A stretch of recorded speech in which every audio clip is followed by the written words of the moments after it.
We have breaking news to get to right now. Maine Secretary of State has just ruled that former President Trump is disqualified from the state's 2024 primary ballot.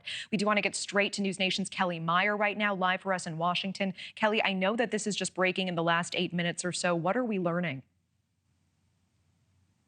Yeah, we're seeing the reaction coming in here on Twitter, just looking through this 34-page decision. The Maine Secretary of State ruling that Trump is ineligible to appear on the 2024 ballot. We saw this as we were watching what happened in Colorado as well, moving there to remove him from the ballot, coming up in that primary. This all really leading to what might happen here at the U.S. Supreme Court when they might have to weigh in on this. It makes this coming year that much more consequential, 2024, especially with what the U.S. Supreme Court may have ahead of them here. We've been hearing from a lot of the Republican contenders that are facing off against former President Trump that they feel as though this should be left up to the voters and not up to the states. Even his most vocal critic, Chris Christie, also saying that it should be left up to the voters.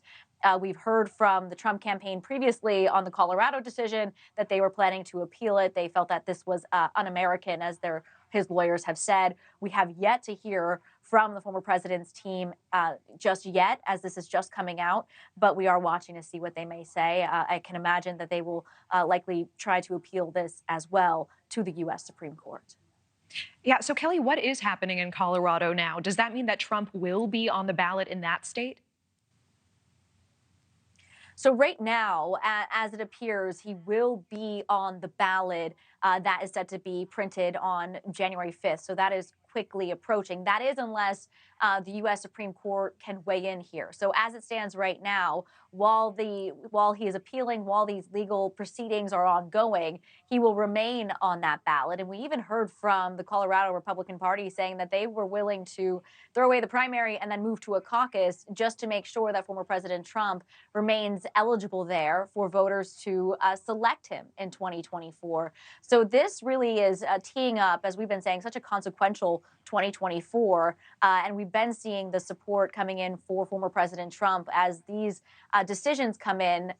Watching from the campaign trail, it only builds on his support and his momentum that he already is the strong frontrunner in the Republican field. And in some ways, this only helps his case, as he says, as he talks to his supporters, that they will stand behind him here and that this is a witch hunt, as he calls it.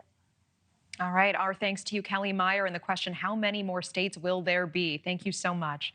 Thanks so much for watching. Go to joinnn.com to find News Nation on your television provider. And don't forget to click the red subscribe button below to get more of News Nation's fact-driven, unbiased coverage.